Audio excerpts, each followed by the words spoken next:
તત્વાર્થાધિગમ સૂત્રનો બીજો અધ્યાય, એમાં આપણે એ જીવ કોને કહેવાય,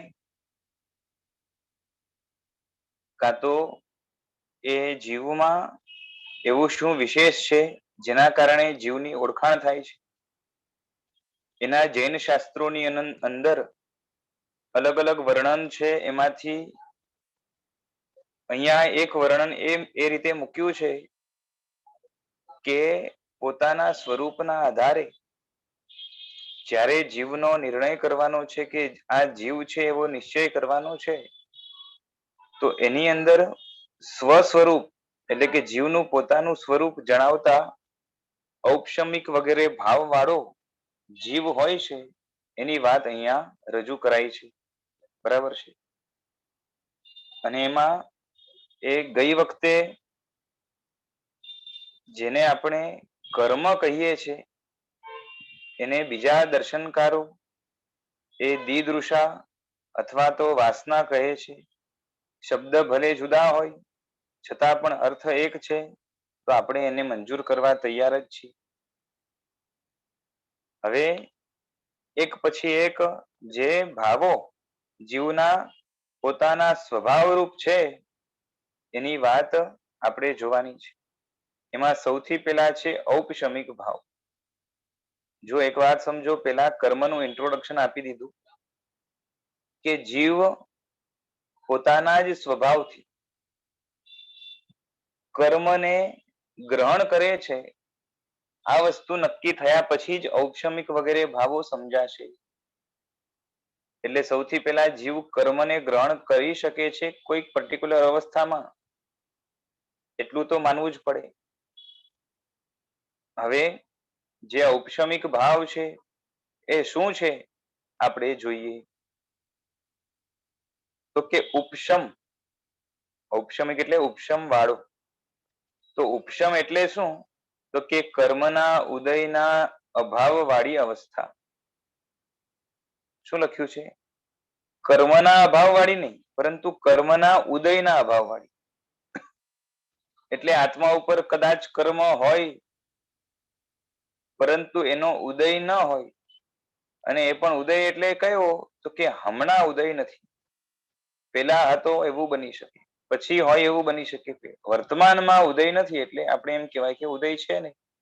એટલે કર્મના ઉદયના અભાવ વાળી જે અવસ્થા એને ઉપશમ કહેવાય. આ એક જનરલ વ્યાખ્યા બાંધી, કારણ કે ઉપશમ પણ જે છે ને એ શબ્દને અલગ અલગ રીતે મૂલવવાનું આવશે. જેમ ગઈ વખતે વાત થયેલી કે ઔપશમિક સમ્યક્ત્વ પ્રાપ્ત કરે ત્યારે એ મિથ્યાત્વ મોહનીય કર્મના જે દળિયાઓ છે, જે કર્મના અણુઓ છે, જથ્થો છે, એને થોડુંક પાછળ ખસેડે, થોડુંક આગળ ખસેડે અને વચ્ચેનો હિસ્સો સાફ કરી નાખે. અને વચ્ચેનો હિસ્સો સાફ હોય એટલે હવે ત્યારે મિથ્યાત્વ મોહનીય અથવા તો દર્શન મોહનીય જરાય ઉદયમાં પણ નથી, એ ત્યાં હાજર જ નથી. હવે હાજર નથી એટલે કર્મનો જ અભાવ હોય તો કર્મના ઉદયનો અભાવ થઈ જ જાય. એક સમયે કર્મનો જે છે એ સમયે જે કર્મ પાકવો જોઈએ એવો એક પણ કર્મ ત્યાં હાજર નથી. અમુક કર્મોને પ્રીપોન્ડ કર્યા છે, અમુક કર્મોને પોસ્ટપોન્ડ કર્યા છે, અને વચ્ચેનો જે છે ને એક ગેપ રાખી દીધો છે. એ ગેપમાંથી જ્યારે આત્મા પસાર થશે એટલે કે એ સમય પાકશે, ત્યારે આત્મા એ સમયમાંથી જ્યારે પસાર થશે ત્યારે કર્મનો ઉદય નહીં હોય, એટલે કે કર્મના ઉદયના અભાવ વાળી જે અવસ્થા છે એને ઉપશમ કહેવાય. બરાબર છે. હવે જુઓ, ઘણી વાર શું હોય, કર્મ છે પરંતુ કર્મનો ઉદય નથી. બરાબર છે. એવું પણ બને. અને હમણાં જે આપણે જોયું કે આગળ પાછળ કરીને ગેપ કરી દે છે, તો ત્યાં કર્મ પણ નથી. કર્મ ના હોય તો કર્મનો ઉદય પણ ન હોય. તો ઉપશમ બંને રીતે હોઈ શકે છે. ખ્યાલ આવે છે? હવે અહીંયા જે ઉપશમ જે વાત ચાલે છે એ એક જાતનું ગેપ છે. પછી જયારે ક્ષયોપશમની વાત કરશે ત્યારે જે છે ને એ ઉપશમની વ્યાખ્યા થોડીક જુદી થશે. બરોબર છે? એટલે થોડુંક એને સમજવું પડે. પરંતુ ત્યાં પણ ઉપશમનો અર્થ તો એ જ થશે કે કર્મનો ત્યાં ઉદય ન હોય. અહીંયા કેવું છે, કર્મ જ ન હોય એવું પણ બની શકે, અને કર્મનો ઉદય ન હોય એવું પણ બની શકે, પરંતુ ટેમ્પરરી. હંમેશા માટે કર્મનો ઉદય ન થવાનો હોય તો જે છે ને કર્મનો અભાવ, સોરી, એટલે હંમેશા માટે કર્મ જ ન હોય અને એના કારણે કર્મનો ઉદય નથી, તો એને ક્ષાયિક ભાવ કહેવાય. એટલે કે હંમેશા માટેનો કર્મનો ક્ષય થઈ ગયો છે. હવે આત્મા એવો કોઈ કર્મ બાંધવાનો પણ નથી, વર્તમાનમાં બાંધી રહ્યો નથી અને આગળ ક્યારે બાંધશે નહીં. બરાબર છે? અને બાંધે નહીં એટલે ઉદયમાં પણ ન આવે. બરાબર છે? તો આ ઉપશમ ભાવ કેવો છે? તો કહે છે કે જેમ ભસ્મ સમૂહથી ઢકાયેલો અગ્નિ હોય એના જેવો છે. કોઈ અગ્નિ હોય અને એના ઉપર ભસ્મ જે છે ને એ જામી ગયું હોય. જેમ કોઈ કોલસો હોય અને એ કોલસો એ ધગે છે, ગરમ છે, એમાં આગ લાગેલી છે અને એના ઉપર રાખ બાજી જાય, ઉપર રાખ જામી જાય, બરાબર છે? તો એના કારણે એ અગ્નિ જે છે એ બારે નહીં આવે. બરાબર છે? હવે ઉપશમ જેનું પ્રયોજન છે એને ઔપશમિક કહેવાય.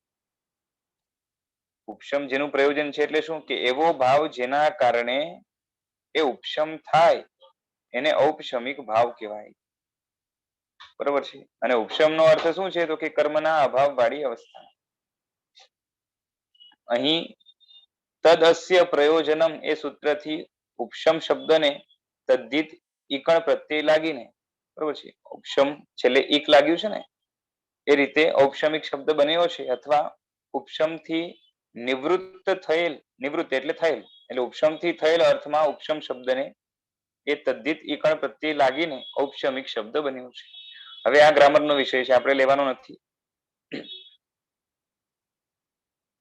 એક્ઝામ્પલ જે આપ્યું એ આપણે જોઈએ કે જેમ ભસ્મથી ઢંકાયેલ અગ્નિ પોતાનું કાર્ય કરવામાં સમર્થ ન બને.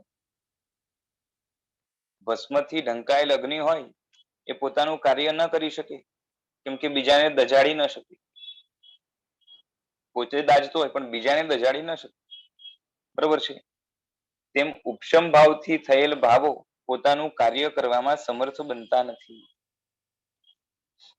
એટલે ઉપશમ ભાવ જેને છે એ પોતાનું એ કાર્ય, એટલે જે કર્મનો ઉપશમ છે એ કર્મ પોતાનું કાર્ય કરવા માટે સમર્થ નહીં બને.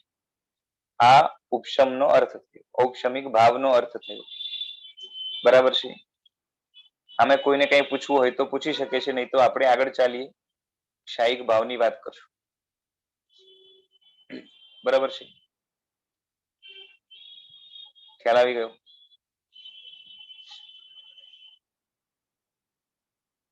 ઔપશમિક ભાવ પણ ક્યારે પોસિબલ થાય? કર્મ હોય એટલે કર્મ સાપેક્ષ આ ભાવ છે.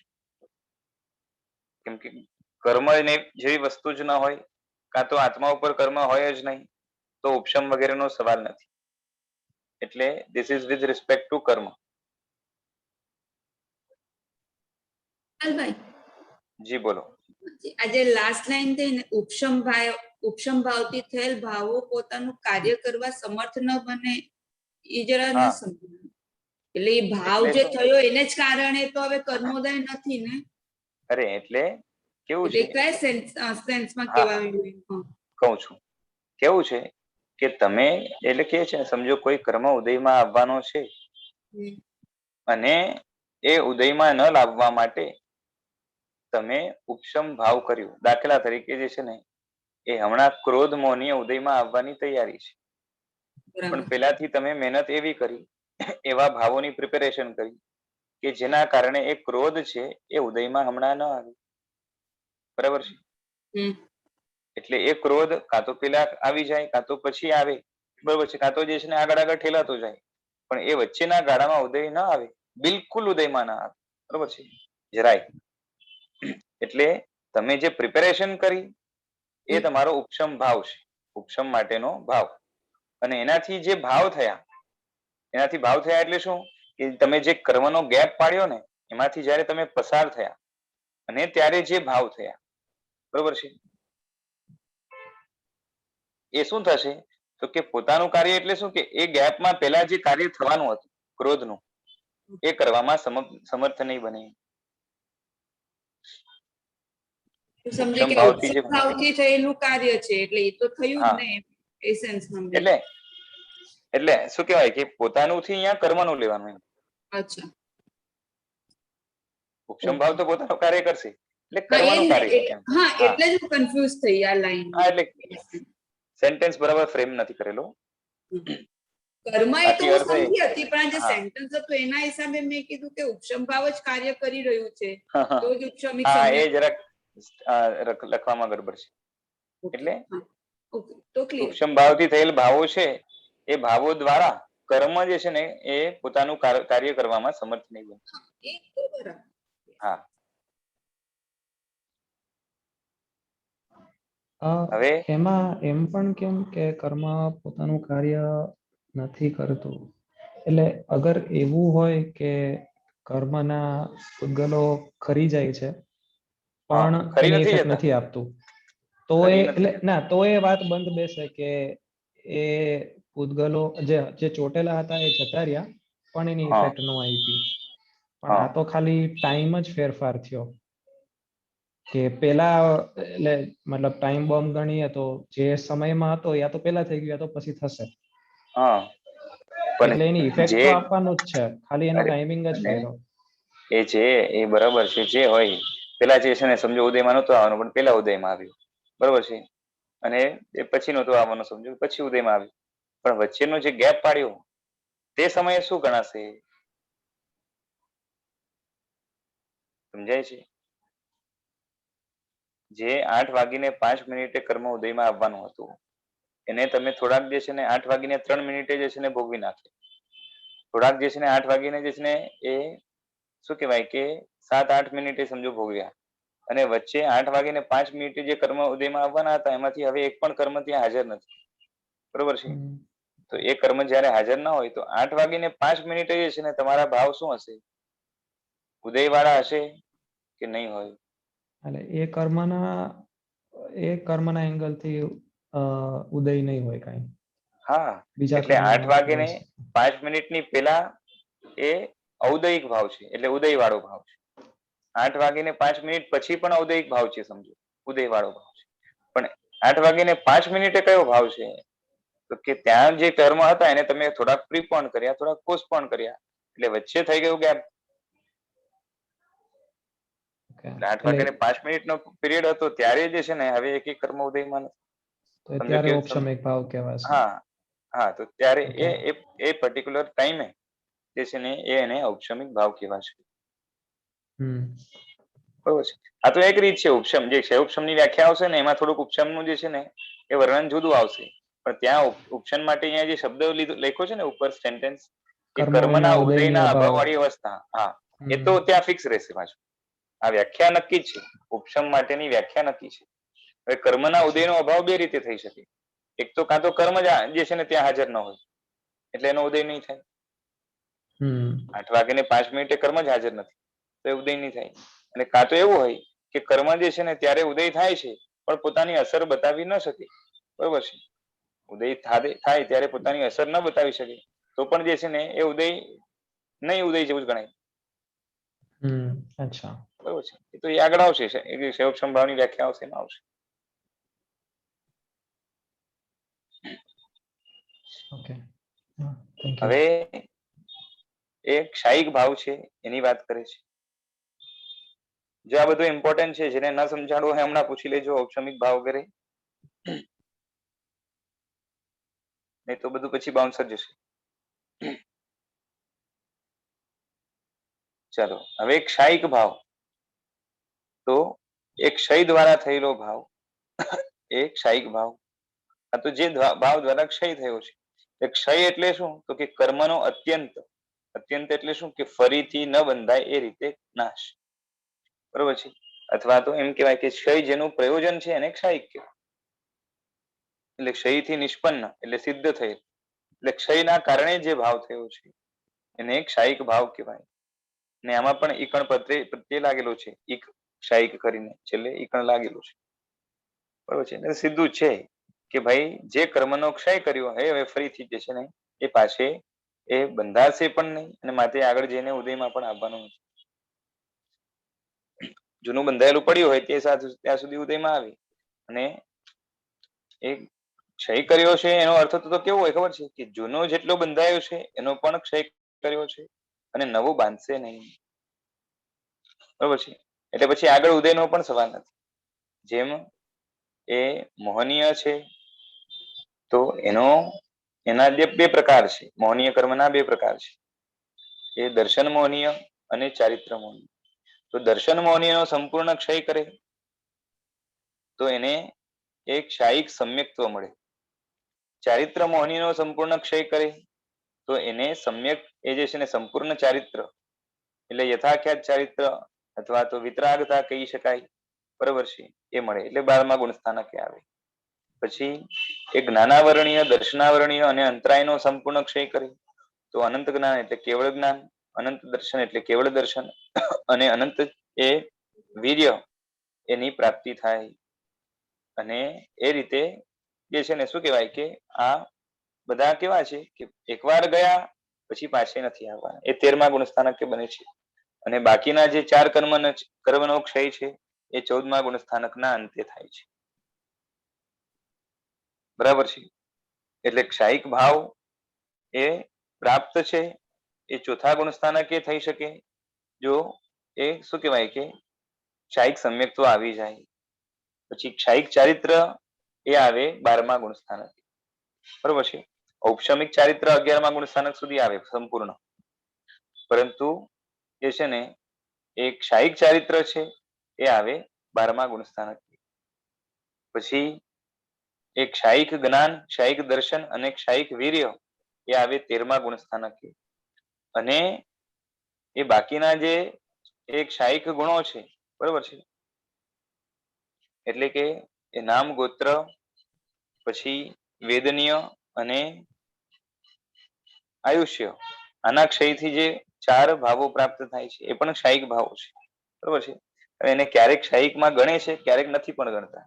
પણ ગણવાનું આવે તો એ ક્યારે પ્રાપ્ત થાય છે તો 14માના અંતે, એટલે કે મોક્ષમાં પ્રાપ્ત થાય, બરોબર છે. અને અલગથી ન ગણો તો કોઈ સવાલ જ નથી. એટલે એ જાતિની અપેક્ષાએ એને ગણે, એને ન પણ ગણે. અને જે છે ને બધા કર્મની અપેક્ષા એને ગણી પણ શકાય. ક્ષય તો થયો છે નક્કી છે. હવે ક્ષાયિક સમજાઈ ગયું. જે કર્મ હવે ક્યારેય ઉદયમાં નથી આવવાનું એ રીતે એને જે છે એનો સફાયો કરી નાખે. સફાયો કરી નાખે એટલે શું કે આત્મામાં એ કર્મ બાંધવાની યોગ્યતા મૂળથી સાફ કરી નાખે. યોગ્યતા સાફ થઈ જાય પછી એ કર્મ બંધાય જ નહીં. સમજાય છે? આત્મામાં મૂળથી જે છે ને એ કર્મ બાંધવાની યોગ્યતાને કેવું કરી નાખે તો કે સાફ કરી નાખે.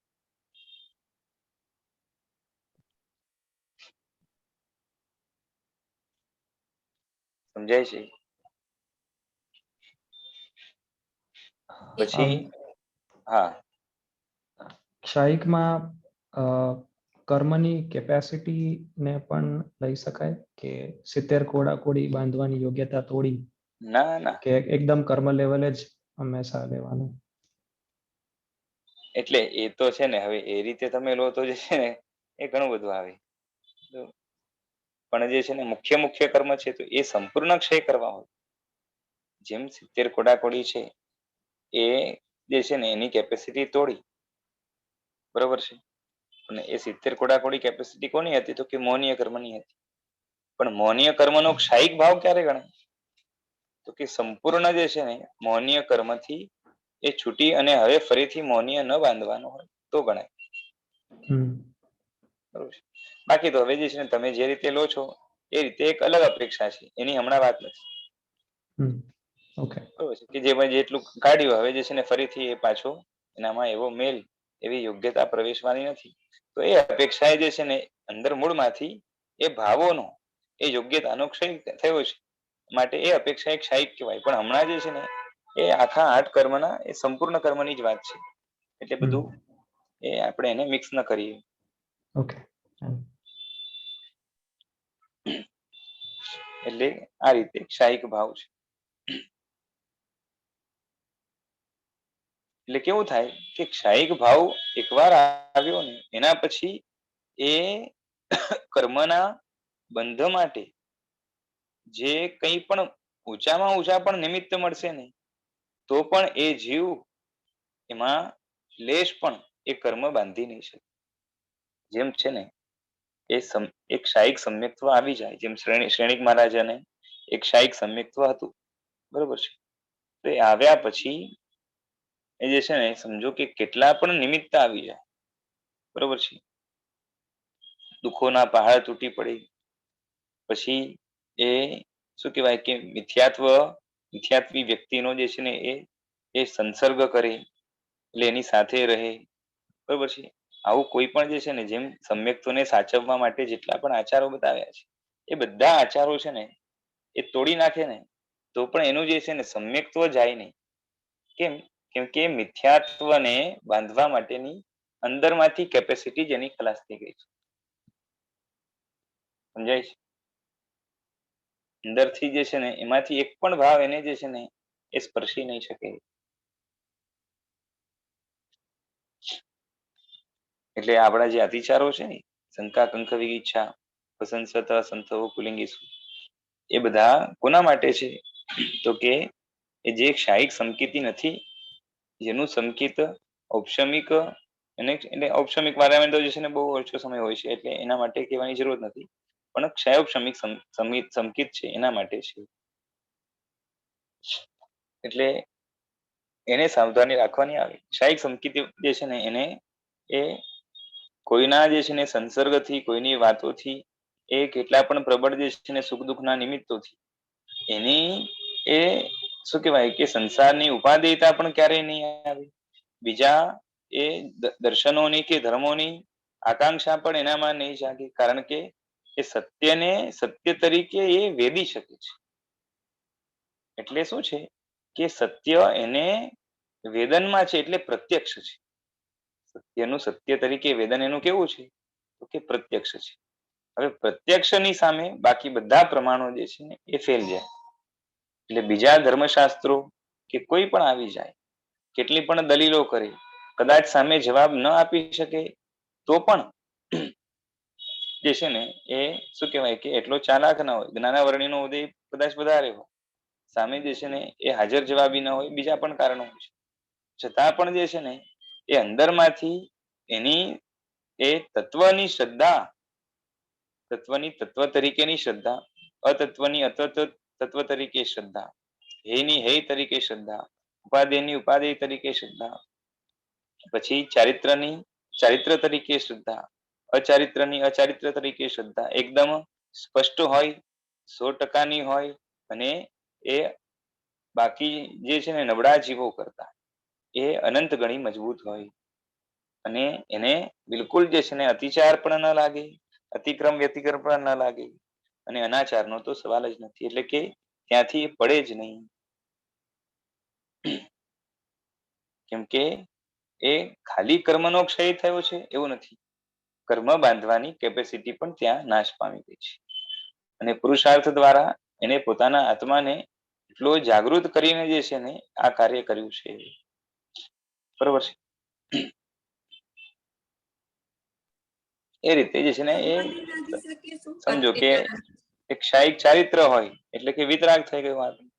એકવાર જે છે ને શાયિક વિતરાગ થઈ જાય, બરોબર છે, એટલે ક્ષીણ મોહ ગુણસ્થાનક મળી જાય, એના પછી એ વિતરાગ એ જે છે ને હવે એને જીન કહેવાય આમ પણ, અને એને જે છે ને ચારિત્રમાંથી પણ કોઈ પતન ન કરી શકે. પ્રબળ જે છે ને કષાયના નિમિત્ત, પ્રબળ વિષયના નિમિત્ત હોય, પ્રબળ જે છે ને પાપના નિમિત્ત હોય, બરોબર છે, તો એને કઈ ફરક ન પડે. સમજાય છે? એ વિતરાગને છે ને એ દેવાંગનાઓ કે સ્ત્રીઓ એકદમ સુંદર અને અત્યંત વિકારી ભાવવાળી અને વિકારના હાવભાવ કરે, એ જે છે ને આલિંગન આદિ કરે, તો એ જે છે ને એમને ફરક ન પડે. પછી એ ઊંચા ભોગ સુખો, દેવલોકના જે છે ને એ ઊંચા સુખો, એ પણ જે છે ને એને એ ચલિત નહીં કરી શકે, રાગમાં નહીં નાખી શકે. બરાબર છે? આપણે દ્રષ્ટિઓની વાતમાં આવ્યું હતું એ ત્રીજી દ્રષ્ટિ વાળાને જે છે ને એ ભોગ ઉપર એ ઉપાદેયતા નથી જાગતી. બરાબર છે? જ્યારે અહીંયા તો શું છે કે ભોગ ઉપર રાગ જ નથી જાગતો. સમજાય છે ડિફરન્સ? ભોગ ઉપર જે છે એ પેલાને જે છે ને ઉપાદેયતા નથી જાગતી કે એટલે જ છે ને એ ધર્મ માટે ભોગને જે છે ને એ બાજુ પર મૂકશે, પણ ભોગ માટે ધર્મને બાજુ પર નહીં મૂકે. બરોબર છે. જ્યારે આને તો શું છે ખબર છે કે અધ્યાત્મ જ સર્વસ્વ છે, એટલે કે આત્માની લીનતા જ સર્વસ્વ છે. સર્વસ્વ એટલે 100%, એટલે પોઈન્ટ કેટલા પણ અનંતા ઝીરો લગાવો અને 1 એવા એટલા % એટલે એકદમ માઇન્યુટ પણ જે છે ને એને એ શું કહેવાય કે વિકાર નહીં જાગે, વિષયોની ઈચ્છા એ આકાંક્ષા એ કશું નહીં થાય. બરોબર છે. અને હમણાં નહીં થાય એવું નહીં, પણ ક્યારેય નહીં થાય, કેટલા પણ પ્રબળ નિમિત્ત આવી જાય. સમજાય છે? એટલે ક્ષાયિક એ ચરિત્ર પણ એવું છે કે જ્ઞાનાવરણીય પણ જે છે ને એ હંમેશા માટે જાય અને ક્ષાયિક જ્ઞાન એટલે કે કેવળ જ્ઞાન પ્રાપ્ત થાય, પછી એ જ્ઞાન ક્યારેય ઓછું ન થાય, એટલું જ રહે. અને એનાથી જે છે ને ક્યારેય પણ એ જ્ઞાનનો અનાદર, જ્ઞાનનું જે છે ને એ અબહુમાન એને જે છે ને એવા જે છે ને અતિચારો એમને ક્યારેય લાગતા નથી. બરાબર છે. અને શું કહેવાય કે જરાક પણ જ્ઞાન મલિન થાય એવું બનતું નથી, એટલે હંમેશા માટેનો ક્ષય થયો અને નવું જ્ઞાનાવરણીય હવે ક્યારેય નહીં બંધાય. આ રીતે બધામાં સમજી લેવાનું. બરોબર છે. એટલે આ ક્ષાયિક થયું, પેલા ઔપશમિક થયું, પછી આ ક્ષાયિક થયું. હવે એ ક્ષયોપશમિક. ક્ષયોપશમિક એટલે શું કે ક્ષય અને ઉપશમ એ બે થી એ નિવૃત્ત, તે ક્ષયોપશમિક. એટલે નિવૃત્ત જે છે એ હમણાં જે અર્થમાં હતો ને એટલે નિવૃત્ત એટલે થયેલ, એટલે ક્ષય અને ઉપશમ બંનેથી થયેલ છે, એટલે જેની અંદર ક્ષય અને ઉપશમ બંને ઇન્ક્લુડેડ છે. બરોબર છે. એને ક્ષયોપશમિક કહેવાય. હવે અહીંયા ક્ષયથી શું લેવું? બરોબર છે. હંમેશા માટેનો નાશ એ લેવું. બરોબર છે. અને ઉપશમથી જે છે ને વચ્ચે ગેપ પાડવો એવું લેવું. તો એનો જે છે ને જવાબ આગળ જે છે ને આગળના શ્લોકોમાં આપશે. બરોબર છે. ખાલી એક કહી દઉં છતાં પણ કે એ શું કહેવાય કે જે છે ને આત્મા શું કરે છે ક્ષયોપશમમાં કે જે કર્મ ઉદયમાં આવવાનું છે એ કર્મના જે છે ને એ જે દળિયા હોય એટલે જે કર્મો છે પોતે એમાંથી રસનો ક્ષય કરે છે. શું કહું છું? રસનો ક્ષય કરે છે. એટલે રસ એકદમ જ જે છે ને શું કરે છે? ઘટાડી દે છે. એટલે અહીંયા કર્મનો ક્ષય નથી, એ કર્મના રસનો ક્ષય છે. બરોબર છે. અને એ ખાલી તાત પૂરતો, એટલે કે એટલા ટાઈમ પૂરતો રસનો ક્ષય કરે છે. અને એના કારણે સાથે સાથે શું થાય છે? તો આપણે ઉપશમની જે અહીંયા વ્યાખ્યા જોઈ હતી ને કે કર્મના ઉદયનો અભાવ, એટલે શું થશે કે જ્યારે એ જેટલો રસનો ક્ષય કર્યો છે એ પિરિયડમાંથી આત્મા પસાર થશે. દાખલા તરીકે હમણાં આપણે લીધું એ રીતે જ લઈએ કે 8:05 જે કર્મ ઉદયમાં આવવાના છે એ કર્મમાંથી એ રસ જે છે ને એને ઘણો ઓછો કરી નાખ્યો. બરોબર છે. રસ એકદમ જ મંદ કરી નાખ્યો. બરોબર છે. હવે રસ મંદ કરી નાખ્યું અને જ્યારે એ આત્મા એ ગાળામાંથી પસાર થશે ત્યારે એ કર્મ જે છે એ શું કહેવાય કે એટલો બધો મંદ છે કે પોતાની જે છે ને એ અસર બતાવી ન શકે. હવે અસર બતાવી ન શકે એટલે શું કહેવાય? આમ ઉદય કહેવાય કેમ કે ટાઈમ થઈ ગયો છે, પરંતુ એ ઉદય કેવો છે તો કે જે છે ને પોતાની અસર બતાવી ન શકે એવો છે, એટલે એને પ્રદેશ ઉદય કહેવાય. બરોબર છે. કેવો ઉદય કહેવાય? પ્રદેશ ઉદય કહેવાય. અને પ્રદેશોદય એટલે આમ જોવા જાવ તો જેની કોઈ અસર નથી એના જેવું છે. એટલે એ જે ભાવ છે એનો ઉપશમ થયો, એટલે રસનો ક્ષય થયો અને શું થયું તો કે એમાં શું કહેવાય કે અસર નથી. ઉદય રૂપે જે અસર થવી જોઈએ એ અસર નથી.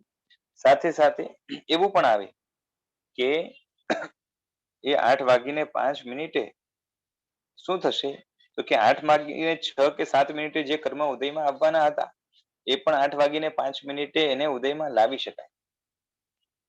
સમજાય છે? એને શું કહેવાય? ઉદીર્ણા કહેવાય. સમજાય છે ને? જે પછી ઉદયમાં આવવાનો હોય એને પેલા ઉદયમાં લાવી શકાય. ખ્યાલ આવે છે? તો એને ઉદીર્ણા કહેવાય. તો એ ઉદીર્ણા થવા ન દે એટલે એ ભાવ એવા હોય કે જે છે ને પછીના કર્મ વહેલા ઉદયમાં આવવાના દે. એટલે 8:05 શોર્ટમાં એમ કહી શકાય કે આગળ પાછળના કર્મ છે એ વચ્ચે નહીં પડે અને ત્યાં રહેલા કર્મો છે એ પોતાની અસર નહીં બતાવી શકે. એ રીતે રસનો ક્ષય કરે. આનું નામ ક્ષયોક્ષમ છે. પછી જે છે ને વ્યવસ્થિત આગળ બતાવશે. આ તો ખાલી શું છે કે અહીંયા બધાનું થોડું થોડું એક્સપ્લેન કર્યું એટલે આ પણ મેં કીધું કે થોડું એક્સપ્લેન કરીએ તો વ્યવસ્થિત થોડુંક રહે સંતોષ કે ભાઈ કંઈક ક્ષયોક્ષમમાં પણ જાણવા મળ્યું. બરોબર છે? એટલે ક્ષયોક્ષમિક ભાવ કેવો છે કે થોડા બુઝાયેલા અને ભસ્મથી ઢાંકેલા અગ્નિ જેવું છે. કે અગ્નિ છે થોડોક જે છે ને આમ તો કેવો બુઝાયેલો છે અને ઉપરથી ભસ્મથી ઢાંકેલો પણ છે. એટલે બુઝાયેલો છે એટલે રસનો ક્ષય આપણે જે કીધો ને ભસ્મથી ઢાંકેલો છે જે ઉપસમમાં જે છે ને જે રીતે લીધું કે ભાઈ જે છે પોતાની અસર ન બતાવે છે. આ રીતે છે.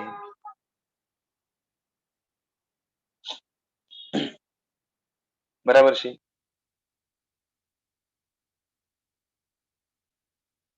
ખ્યાલ આવી ગયો? ઉપશમ, ક્ષય અને ક્ષયોક્ષમ વિસ્તારથી આગળ આવશે જ આમ.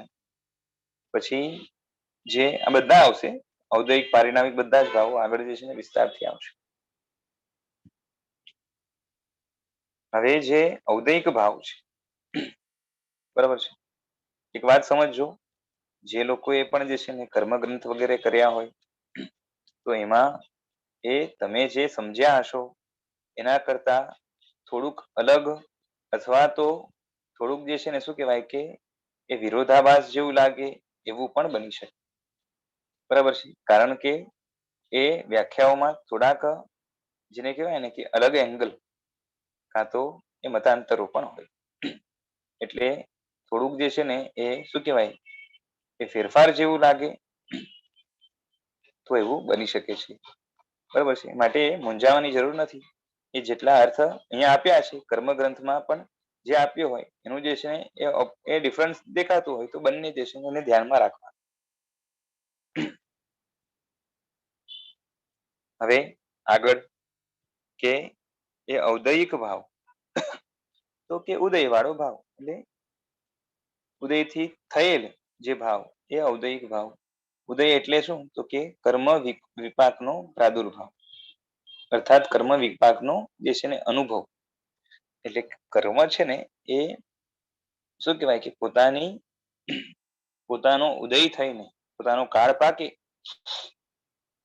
જ્યાં સુધી આઈડલ પડ્યો હોય કાળ પાકે એટલે જે છે ને પોતાની અસર બતાવવાનું ચાલુ કરે. બરોબર છે? એને જ ઔદયિક ભાવ કહેવાય. અને ઉદય જે છે બે પ્રકારનો હોય છે, પ્રદેશોદય અને એ રસોદય. બરોબર છે? કાં તો વિપાકોદય પણ કહેવાય. તો એ વિપાકોદય છે અને એ પ્રદેશોદય છે. એ બંને ઉદયના પ્રકાર છે. આમ પ્રદેશોદય કેવું છે? તો જેની અંદર અસર નથી સીધી અને એ વિપાકોદય છે એમાં સીધી અસરનો અનુભવ થાય. બરોબર છે? તો આ રીતે ઉદય જેનું પ્રયોજન છે અથવા ઉદયથી જે થયેલ છે ઉદય દ્વારા થયેલ છે અથવા તો જે ઉદય કરે છે એને ઔદયિક કહેવાય. બે રીતે બતાવી દીધું.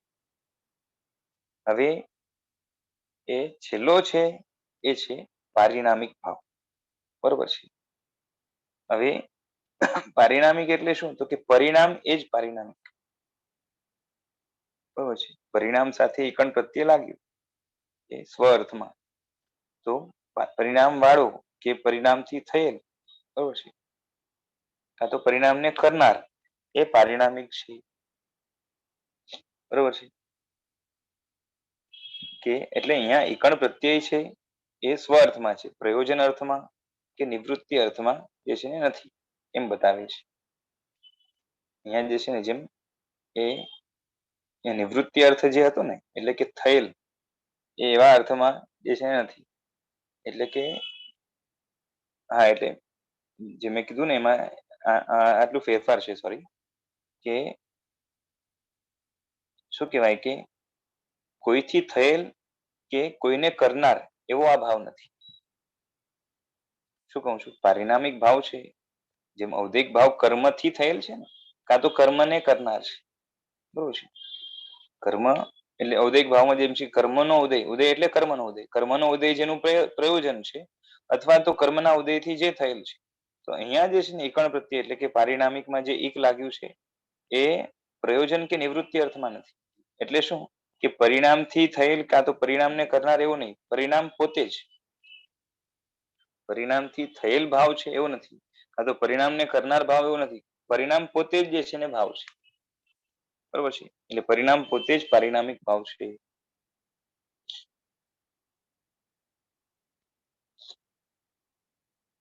બરોબર છે.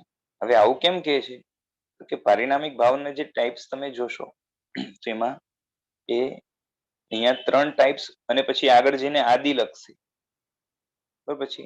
તો કયા 3 ટાઈપ્સ? તો જીવત્વ, ભવ્યત્વ, અભવ્યત્વ. આ 3 પારિણામિક ભાવ છે જીવના. અને આના સિવાય આદિ લખીને ઘણા બધા બીજા ભાવો છે જેને પારિણામિક ભાવ કહી શકાય. બરોબર છે. એટલે પારિણામિક ભાવ એટલે શું? તો કે જીવત્વ એ પારિણામિક ભાવ છે. એટલે શું કે જીવનો જીવત્વ પરિણામ એ જીવનો એક પારિણામિક ભાવ છે. એ જ રીતે જીવનો ભવ્યત્વ પરિણામ એ જીવનો પારિણામિક ભાવ છે. એ જ રીતે કોઈ જીવમાં અભવ્યત્વ હોય તો એનું અભવ્યત્વ પરિણામ એનો પારિણામિક ભાવ છે. બરોબર છે. એટલે પરિણામ એ જ પારિણામિક ભાવ. હવે આ છે ને પારિણામિક ભાવ એ ઘણા માટે જે છે ને એ નવો હશે, કાં તો ઘણાએ જાણ્યો હશે તો બહુ જે છે ને ક્લેરિટી નહીં. તો એક ક્લેરિટી માટે કહી દઉં, આગળ આવશે જ આમ તો છતાં પણ, કે જે ભાવો એ જીવના પોતાના છે, વિથ રિસ્પેક્ટ ટુ કર્મ નથી, એ બધા ભાવો પારિણામિક ભાવો છે. બરોબર છે. એ ભાવ છે ને અહીંયા ફિલિંગના અર્થમાં નથી. શું કહું છું? ભાવ છે એ ફિલિંગના, આપણે જે શું કે ભાવથી પૂજા કરજે, તે ભાવથી એટલે શું કે અંદરની એક એ શું કહેવાય કે બહુમાન વાળી ફિલિંગ અથવા તો એ ત્યાં જોડાણ વાળી ફિલિંગ, તો એ વાત નથી. અહીંયા ભાવ એટલે શું કે જે છે ભવ હોવા રૂપે છે. બરોબર છે. એ પારિણામિક ભાવ છે. એટલે જે ભાવો આત્મા એમાં થાય છે પણ બીજાનાથી નહીં, એટલે કે કર્મના કારણે નહીં, પૂતગલના કારણે નહીં. બરોબર છે. પણ આત્માના પોતાના છે. એટલે કે કોઈએ કર્યા નથી અને કોઈની સહાયથી થાય છે એવું નથી, પણ પોતાના જ છે. એને પારિણામિક ભાવ કહેવાય. જેમ અહીંયા જીવત્વ કીધું તો જીવમાં જીવત્વ એટલે જીવપણું છે. તો જીવમાં જે જીવપણું છે એ જીવપણું એ કોઈએ કર્યું છે કે જીવનો પોતાનો છે? જીવ જીવ હોય, જીવ જીવ છે. બરોબર છે. તો એને જીવ જે છે ને એ કોઈએ કર્યો છે કે પોતે જ છે?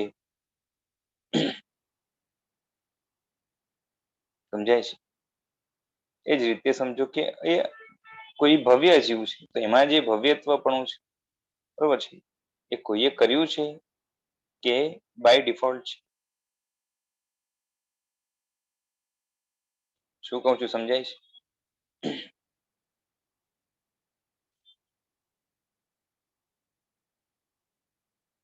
અથવા તો એ અભવ્ય હોય તો એ અભવ્યત્વ છે એ એનામાં જે છે અભવ્યપણું એ કોઈએ કર્યું છે કે જે છે ને છે જ પેલાથી? સમજાય છે? કર્મના કારણે ભવ્ય છે, કર્મના કારણે અભવ્ય છે, કે કર્મના કારણે જે છે ને એ જીવ છે એવું નથી. બરાબર છે. તો આ રીતે છે. એટલે આ બધા પારિણામિક ભાવો છે. આમાં જે છે ને આગળ વગેરે પણ લખ્યું છે, અભવ્યત્વ વગેરે. બરોબર છે. અને બધા પારિણામિક ભાવો એની જે છે ને આદિ નથી, અંત હોઈ શકે, બરાબર છે, અને એ પણ અપેક્ષાએ જ. તો અનાદિ છે,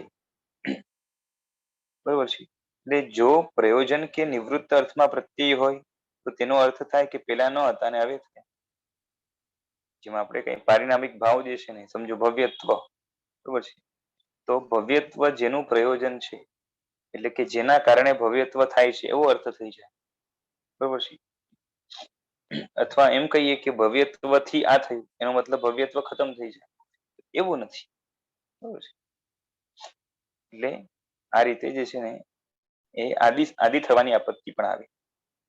શું થાય કે કોઈક ભાવના કારણે ભવ્યત્વ આવ્યું કે જીવત્વ આવ્યું, તો એના મતલબ જે છે જીવત્વ કે ભવ્યત્વ કે અભવ્યત્વ એ અનાદિ નહોતું, એની આદિ થઈ.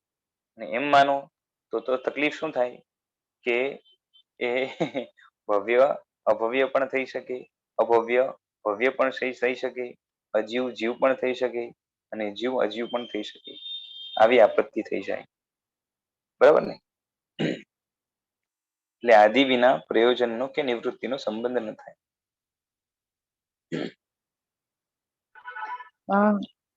અહીંયા ભવ્યત્વનો અર્થ હોવાપણું લેવાનો રહેશે ને, મોક્ષની અહીંયા તો યોગ્યતા નહીં ને?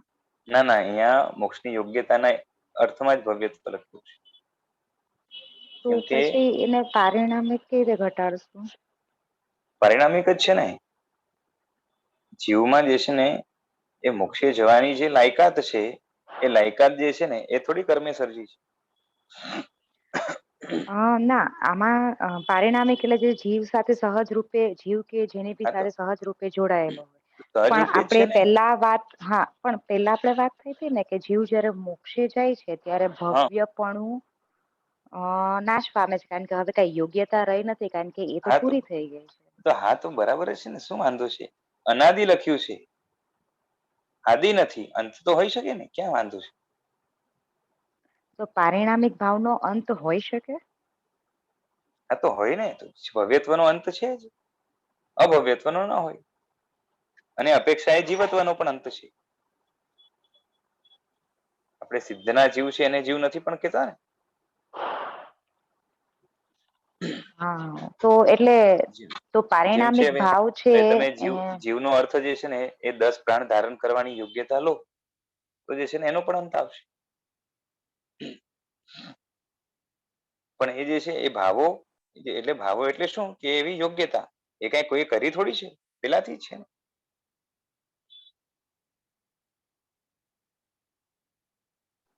અચ્છા, એટલે પારિણામિક ભાવની અપેક્ષા આદિથી લગાડવાની છે, પણ એનો અંત થઈ શકે. હા, અંત થઈ શકે.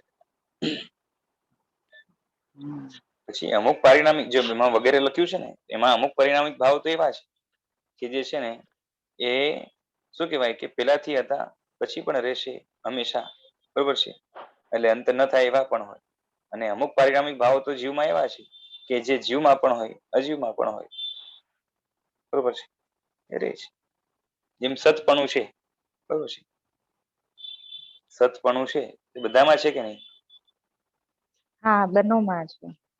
જીવમાં છે, અજીવમાં છે, ધર્માસ્તિકામાં આવશે, અધર્માસ્તિકામાં, બધામાં આવશે, બરોબર છે. તો આ રીતે એ તો જે છે પણ એનો અંત નથી સતપણાનો, તો પછી એમ હા કહેવાય શકાય કે અમુક પારિણામિક ભાવનો અંત હોય અને અમુકનો ન હોય. હા, ના હોય, બરોબર છે. ખાલી એટલું છે કે બરાબર. પારિણામિક ભાવ છે એ પરકૃત નથી. હા, એ સમજાય કે સહજ છે. હા અને જે સહજ છે એનો અંત બી છે. હા, એનો અંત હોઈ શકે. હા, કેમ કે હોઈ અમુક ભાવ શકે. એવા હોય કે એનું જે છે ને કાર્ય પૂરું થઈ જાય, અંત આવી જાય. આ થોડોક નવો એંગલ મળે છે કર્મગ્રંથ કરતા, અને કારણ કે ઓલો નેરો એંગલ છે, આ વધારે બ્રોડ છે. એ રહેશે. એટલે પારિણામિક ભાવ તો આમાં થોડુંક વિસ્તાર પણ કર્યું, બીજી ટીકાઓમાં થોડુંક હજી વિસ્તાર મળશે.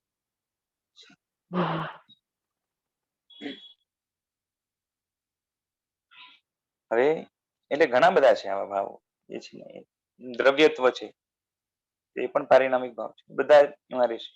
પછી પ્રમેયત્વ છે એટલે જ્ઞાનનો વિષય બનવાની યોગ્યતા, તો એ પણ જે છે એ બધામાં રહેશે.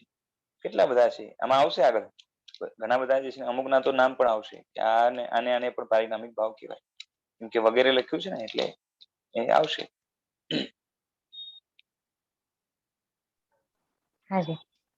હવે હા, હવે આપે ભાવનો રૂટ વર્ડ ભવ એવું કીધું રે, હા બરોબર છે.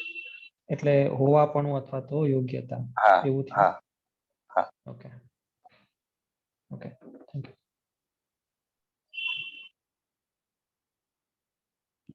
હવે ઇતિ શબ્દ અર્થપદના અર્થવાળો છે, અર્થાત ઇતિ એટલે અર્થ એટલે કે પદાર્થ. એ ટીકામાં ઇતિ વાપર્યું હશે, એટલે આ ઔપશમિક વગેરે 5 અર્થો છે એટલે પદાર્થ છે. એ કેવા છે કે તાત્વિક છે, એટલે કે હકીકતમાં છે.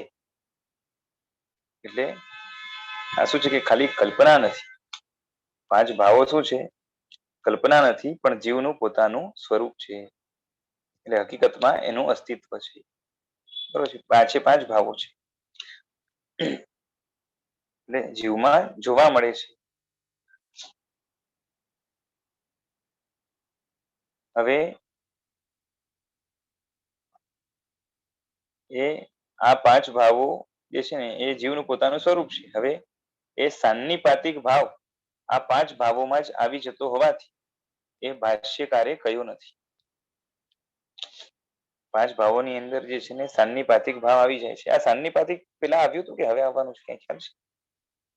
આ શબ્દ પેલા હતો મારા વાંચવામાં હવે મને છે ને એનો અર્થ હમણાં ઉપસ્થિત નથી. શું હતું કોઈ પણ ખોયલો નતો મારા ખ્યાલથી. 2 કે અધિક ભાવોનું મિશ્રણ એટલે સાનિપાતિક. એવું છે ને? હાજી. અચ્છા. હા, તો એમાં જેમ કે ક્ષય ઉપશમ છે, તેમાં ક્ષય અને જે છે ને ઉપશમ બંને ભાવનું મિશ્રણ છે.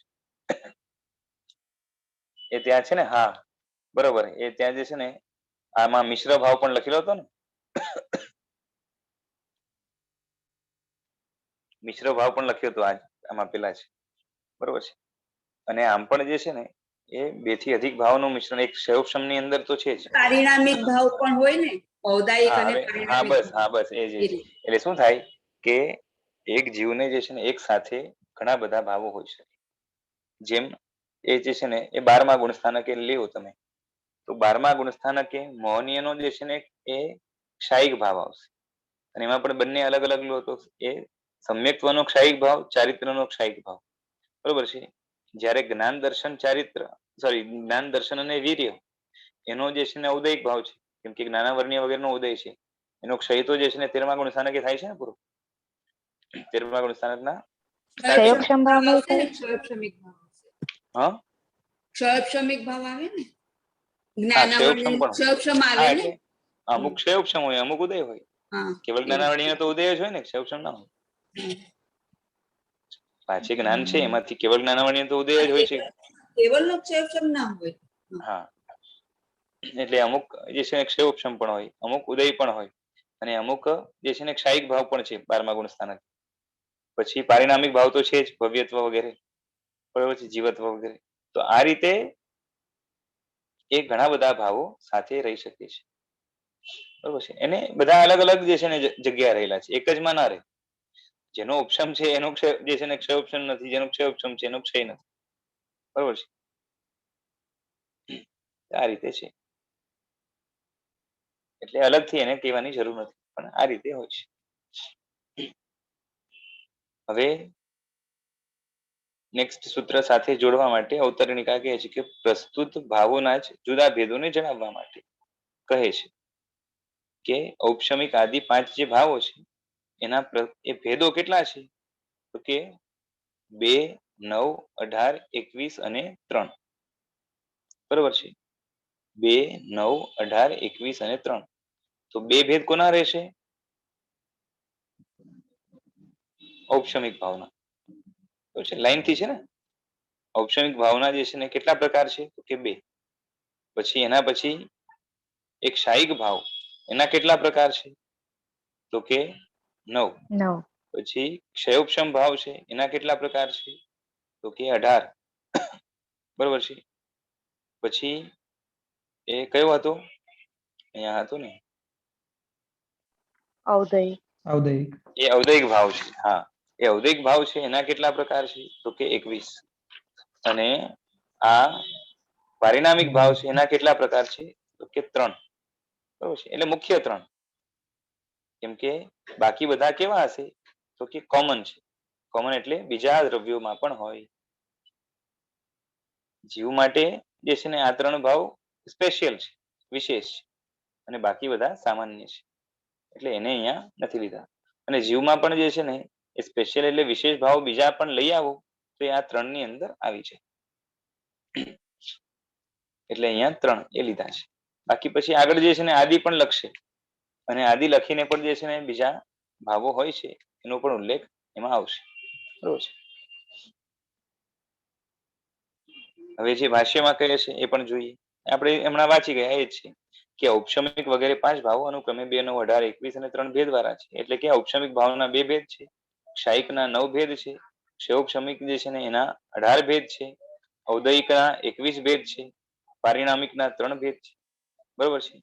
યથાક્રમ એટલે જે સૂત્ર ક્રમથી અહીંથી આગળ કહીશું તે ક્રમ છે. એટલે ક્રમના હિસાબે જે છે ને આ રીતે ભેદ જાણવાના છે. હવે ટીકાની અંદર એ બતાવે છે, એ આપણે જોઈએ. બોલો હિરલભાઈ. જે પેલા 4 ભાવ છે ઔપશમિક હા વગેરે, હા એમાં ભાવનો અર્થ શું લેવાનો છે? એટલે આમ પરિણામ રૂપ એવી હા, તો રીતના. પરિણામમાં પણ ભવ તો લાગશે જ ને, હોવા પર હું. ઓકે. હોવાપણું તો છે જ. હા, એટલે અહીંયા હોવાપણું સ્પેશિયલી કેવું તો કે જે છે ને એક પરિણામ એટલે શું કહેવાય કે એક ફિલિંગ રૂપે છે. ઓકે. બરોબર છે. જો એક વાત સમજો કે જેમ છે ને સમજો કર્મનો ઉપશમ થાય તો એ ત્યારે આત્મામાં કંઈક ફિલિંગ હોય. બરોબર છે. આત્માની એક શું કહેવાય કે અંદરનો એક અધ્યવસાય કયો કે એ અધ્યવસાય છે એ પણ ભાવ છે. અધ્યવસાય છે ને, અધ્યવસાય એટલે શું કહેવાય? પરિણામ બોલો, અધ્યવસાય બોલો. બરોબર છે. એ પણ એક ભાવ છે. અને ત્યારે આત્મા ઉપર કર્મની જે સ્થિતિ છે કે ભાઈ કર્મ થોડાક આમથી આમ થયા અને આટલા કર્મ ઉદયમાં છે ને આટલા નથી, એ પણ છે. તો એ પણ એક ભાવ છે ને, કેમ કે ત્યાં પણ ભવ તો લાગશે જ ને. તો એ બંને રીતે કહી શકાય. ઓકે. આમ સામાન્ય વિચારને પરિણામ નો કહેવાય. જે સામાન્ય વિચારને જે છે ને પરિણામ, હા, એને ભાવ કહી શકાય, પણ પરિણામ સીધું નથી. એટલે આપણે અહીંયા જે પરિણામ શબ્દ જનરલી વાપરતા હોઈએ છીએ એ અર્થમાં. એટલે પાછી એવું છે કે વિચાર દ્વારા જે છે ને અંદરમાં ભાવો થાય છે એને પરિણામ કહેવાય. બાકી વિચાર તો શું છે કે એ મનોવર્ગણાનો જે છે ને એક આકૃતિ છે. અને એના દ્વારા જે ભાવ થાય છે એને પણ જે છે ને એને દ્રવ્ય વિચાર કહેવાય, તો એને ભાવ વિચાર કહેવાય. એ એક પરિણામ તો છે.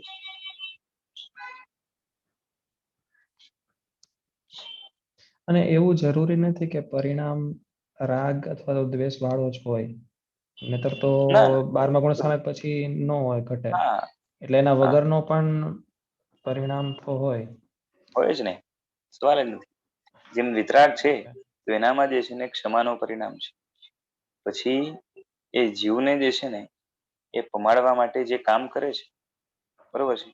વિતરાગ સમજો કે ઉપદેશ આપે, તો ઉપદેશ આપે તો ત્યારે ઉપદેશનું પરિણામ તો હોય ને.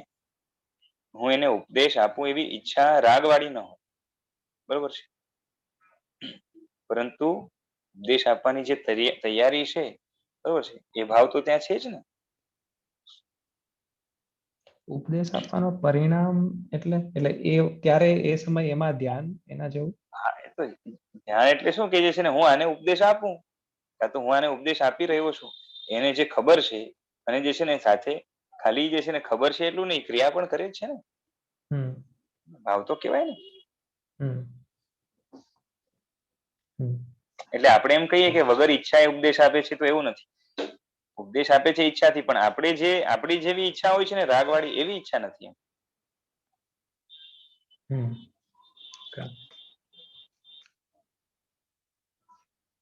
એટલે એમની Okay. ઈચ્છા કેવી છે તો કે એને એ શાસ્ત્રમાં જે છે ને અભિપ્રાય કે જેને કહેવાય ને તૈયારી રૂપ છે, એ તરફની એમની જે છે ને તૈયારી વિમુખતા સોરી સન્મુખતા છે, વીર્ય પણ જે છે ને એ દિશામાં એમનું પ્રવર્તે છે એ રીતે. Okay.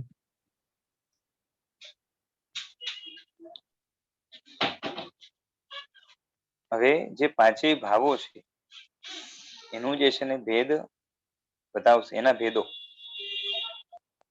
જે 2, 9, 18, 21 ને 3 ભેદની વાત ચાલે છે એ બતાવશે. તો ટીકામાં કહે છે કે અહીં દ્વિ વગેરે શબ્દોનો દ્વંદ્વ સમાસ કરીને પછી ભેદ શબ્દની સાથે એ બહુવ્રીહી સમાસ કરવો. એટલે પૂર્વ સૂત્રમાં જે ક્રમથી ઉલ્લેખ કર્યો છે તે ક્રમથી, પણ એક એક ભેદના આટલા ભેદો છે અથવા પાંચેયના ભેગા આટલા ભેદો છે એમ ન સમજવું. એટલે કહેવાનું તાત્પર્ય ખાલી એટલું જ છે કે આ જે લાઈનથી બતાવ્યા બરોબર છે એમાં એમ નહીં સમજવાનું કે ભાઈ છે ને એ ઔપચારિક ભાવના છે ને એ 2, 9, 18, 21 એમ ભેદ છે એમનું. તો ઔપચારિક વગેરે જે 5 બતાવ્યા એના જે છે 2, 9, 18, 21 વગેરે જે છે લાઈનથી જ એ બધા ભેદો છે. બરોબર છે, એ ગ્રામર છે આપણે એમાં નહીં જઈએ સમાસ વગેરે, પણ જે છે ને કહેવાનું તાત્પર્ય આ છે. હવે આ પ્રમાણે સૂત્રનો સમુદિત અર્થ છે. હવે અવ્યવાર્થ એટલે એના શું કહેવાય કે અંદરનો જે અર્થ છે એ ભાષ્યકાર એ તે ઇત્યાદિથી કહે છે. આપણે જોયું હમણાં જ કહેલા ઔપચારિક વગેરે 5 ભાવોના એ 2, 9, 18, 21 એ અનુક્રમે બધા બરોબર છે ને 3 આ રીતે ભેદ છે. આ પ્રમાણે ઔપચારિકના હવે કેવા છે તે ભેદથી એ 2 બરોબર છે, ક્ષાયિકના 9, ક્ષાયોપશામિકના જે છે ને એ 18 અને ઔદયિકના 21 અને પારિણામિકના 3 ભેદો છે. યથાક્રમ એટલે હવે પછી સમ્યક્ત્વ, ચારિત્ર વગેરે જે સૂત્ર ક્રમથી કહીશું તે ક્રમથી ઔપચારિક આદિના ભેદો જાણવા એ બતાવશે આગળ કે જે છે ને એ હમણાં જેમ બતાવે કે જે છે ને ઔપચારિકના 2 ભેદ છે. કયા તો કે સમ્યક્ત્વ અને ચારિત્ર બરોબર છે. એટલે હવે જો સમ્યક્ત્વ અને ચારિત્ર છે ને એ આ બંને છે એ કોની જે છે ને શું કહેવાય કે કયા કર્મથી એને જે છે લેવા દેવા છે કે મોહનીય કર્મથી લેવા દેવા છે બરોબર છે. સમ્યક્ત્વ અને ચારિત્રના આધારે જ જે છે ને દર્શન મોહનીય ને ચારિત્ર મોહનીય પડ્યું છે.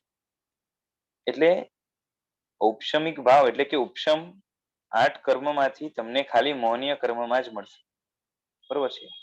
ક્યારેય જે છે ને જ્ઞાનાવરણીનો ઉપશમ ન થાય બરોબર છે. જે રીતે અહીંયા ઔપચારિક ભાવ આપણે જોયું ને ગેપ પડે એટલે શું થઈ જાય ખબર છે, નાના વર્ણીયમાં ઉપસમ આવે તો શું થઈ જાય કે ટેમ્પરરી કેવલ જ્ઞાન થઈ ગયું ને પછી કેવલ જ્ઞાન ચાલ્યું ગયું. એવું ક્યારે નથી થવાનું, સમજાય છે? એ ક્યારે નહીં થાય. પછી એ જ રીતે જે છે ને દર્શનાવરણીય છે તો કેવલ દર્શન થઈ ગયું એમ પણ નથી થવાનું. વચ્ચે જે છે ને એ અનંત વીર્ય આવી ગયું એવું નથી થવાનું બરોબર છે. અને બાકીના કર્મો જે છે ને એમાં તો ક્ષયોપશમ વગેરે પણ જે છે ને એ હોતું નથી. અને ઉપશમ થાય તો ગડબડ થઈ જાય પાછી બરોબર છે, મોક્ષમાં જઈને પાછું આવી જાય બરોબર છે. એટલે એ ક્યારે થવાનું નથી કેમ કે પૂતગલની ગેરહાજરી જોશે. બાકીના 4 કર્મોમાં તો કેવું છે આત્મા ઉપરથી પૂતગલની જે છે ને સંપૂર્ણ ગેરહાજરી જે છે ને જોશે. ટેમ્પરરી ગેરહાજરી હોય ને પછી પાછી આવી જાય એવું થવાનું નથી. એટલે ઉપશમ ખાલી તમને ક્યાં મળશે તો કે મોહનીય કર્મમાં મળશે. અને મોહનીયના 2 પ્રકાર છે, દર્શન મોહની અને ચારિત્ર મોહની. તો દર્શન મોહનીના ઉપશમથી સમ્યક્ત્વ મળે, ઔપચારિક સમ્યક્ત્વ, અને ચારિત્ર મોહનીના ઉપશમથી ઔપચારિક ચારિત્ર એટલે 11મું ગુણસ્થાનક મળે બરોબર છે. આ રીતે સમજી લેવાનું. અને જેને ચારિત્ર મોહનીય એનો ઉપશમ થયો હોય એને સમ્યક્ત્વનો ઉપશમ ચોક્કસ થયો હોય જ એ નક્કી છે બરોબર છે. એટલે 11મા ગુણસ્થાનક પણ જે છે ને વિતરાગ છે, પરંતુ એ ઉપશમના કારણે ટેમ્પરરી વિતરાગ છે અને પછી ફરીથી પડે છે. જ્યારે બાકીમાં જે છે ને ક્યારેય નહીં પડે, ખાલી મોહનીયમાં જ આવું બને છે. એ જ્ઞાનમાં જે છે ને પૂરેપૂરું જ્ઞાન પ્રાપ્ત કર્યું પછી પડ્યું એવું ક્યારે નહીં. એટલે આ રીતે ક્રમ છે. એટલે બીજા કોઈ કર્મમાં જે છે ને નીચે પડવાનું નહીં આવે, ખાલી મોહનીય કર્મમાં જ એવું છે કે ઉપશમ કર્યો બરોબર છે છતાં પણ જે છે ને એ ફરીથી વિતરાગ બન્યા પછી પણ ફરીથી પડ્યા. ઔપચારિક વિતરાગ કેવા છે કે ટેમ્પરરી વિતરાગ થયા અને પછી ફરીથી જે છે ને એ પડી ગયા. ક્ષાયિક વિતરાગ હોય એ ન પડે કેમ કે 12મા ગુણસ્થાનક પછી પતન નથી. 11મા ગુણસ્થાનકે પહોંચ્યા તો એ જે છે ને સાઈડ ટ્રેક થી ચડ્યા છે અને એને પડવાનું નિશ્ચિત જ છે. તે આ રીતે છે બરોબર છે. હવે આપણે જોશું આગળમાં બતાવશે. ઉપશમમાં આવું કીધું તો ઉપશમમાં પણ આખું જ કર્મ લેવાનું છે, એટલે એવું નહીં કે અહીંયા હા, જ્યારે ખાલી ઉપશમની વાત આવશે તો આખું જ લેવાનું. યસ. ઓકે, એટલે જ્યારે સબટાઈપ ક્ષયોપશમ આવશે હોય. ત્યારે જે છે ને ક્ષયોપશમ આવશે ત્યાં ઉપશમનો અર્થ થોડો જુદો છે. બરોબર છે, ત્યાં ઓકે એવું થશે. જ્યારે ખાલી ઉપશમની વાત આવશે ત્યારે તો શું છે કે ગેપ કરવો પડશે, એક પણ ઉદયમાં ન હોય એવું. ઓકે, એટલે દાખલા તરીકે કે વેદ અને ક્રોધ એ બે મૌનીયના પ્રકાર છે, તો એકનો ઉપશમ કર્યો પણ બીજાનો કેનો ઉદય કેનો થાય છે, કે એટલે મૌનીયના બે કોઈ પણ સબટાઈપ લઈએ, ઓકે. એકનો ઉપશમ કર્યો બીજાનો ઉદય ત્યારે ચાલુ છે, તો ના એ ના, એમ ઉપશમ એમ નહીં ગણાય. એમ નહીં, એમ નહીં. ઓકે, આખો મૌનીયનો જ ત્યારે નહીં. હા હા, આખો. અને એ રીતે થતું પણ નથી આમ. ઓકે,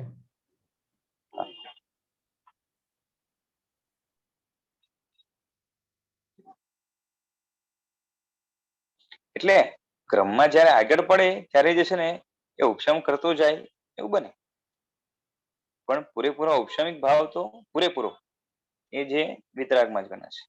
તો છે હવે જેમ બ્રહ્મસ્થાનકમાં આગળ ચડે ને એ 7મા 8મા 9મા જે છે ને એ 9મા સુધી જે છે ને દ્વેષ મૌનીય છે, એટલે આમ જનરલી આપણે દ્વેષ ને રાગ લઈએ તો દ્વેષ મૌનીય જે છે ને એ દ્વેષ મૌનીયનો 9મા ગુણસ્થાનક સુધી એ જે છે ને ઉપશમ કરશે, અને શું કહેવાય કે જે છે ને રાગ મૌનીયનો 10મામાં ઉપશમ કરીને જે છે ને 11મા પહોંચશે એટલે વિતરાગ થઈ જશે. એ રીતે બને છે. બરોબર છે તમારી વાત, સમજાય છે? કેમ કે ઘણી બધી પ્રકૃતિ છે ને એટલે બધાને ટેકલ કરતા વાર લાગે, પણ કરશે. પણ એ પૂરો ઔપચારિક ભાવ ત્યારે જ કહેવાશે. આ પછી પર્ટિક્યુલર જે છે ને દ્વેષનો ઉપશમ કર્યો એમ કહેવાય 9મા ગુણસ્થાન, વાંધો નથી.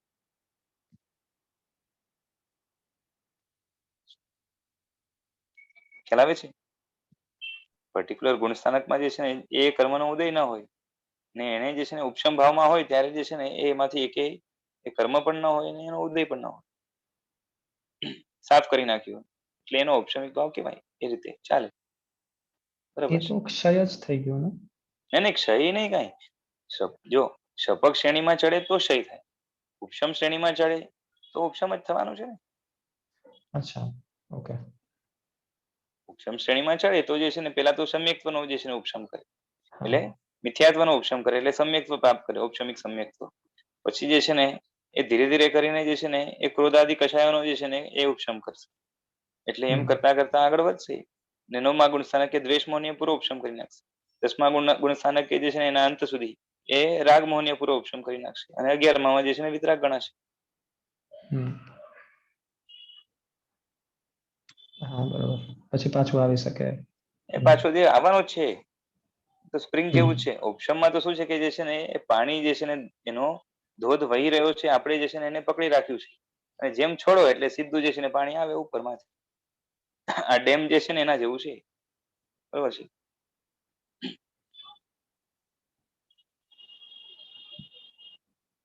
તો રહેવાનું છે. કેમ કે શું છે એટલે દબાવેલી સ્પ્રિંગ જેવું છે, જેમ છૂટી એટલે જે છે ને ફરીથી ઉછળવાની છે.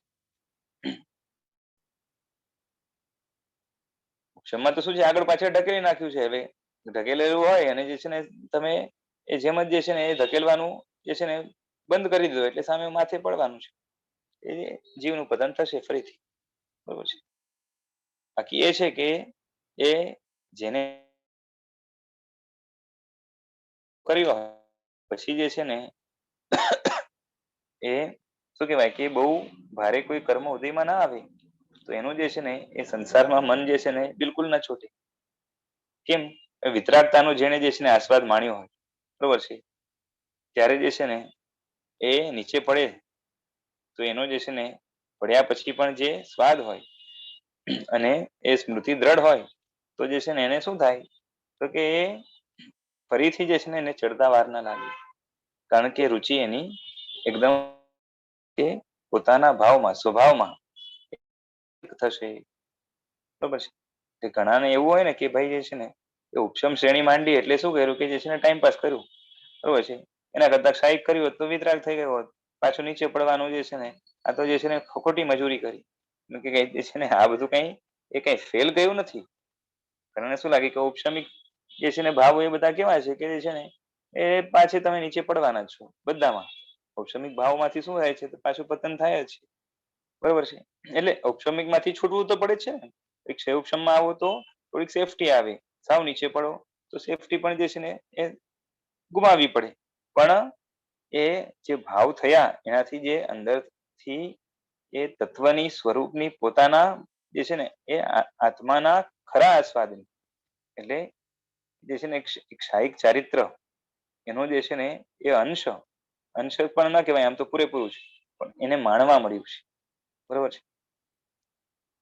ખાલી એટલું છે કે એનો ટાઈમ પીરિયડ જે છે ને એને લિમિટેડ મળ્યો અને પછી ફરીથી પડવાનું આવ્યું. એટલે એકદમ પ્યોર ચારિત્ર જે છે ને અનુભવીને આવ્યું છે. અને એ અનુભવ જે છે એ પણ જે છે ને આગળ જઈને ચડાવવા માટે સહાયક બને.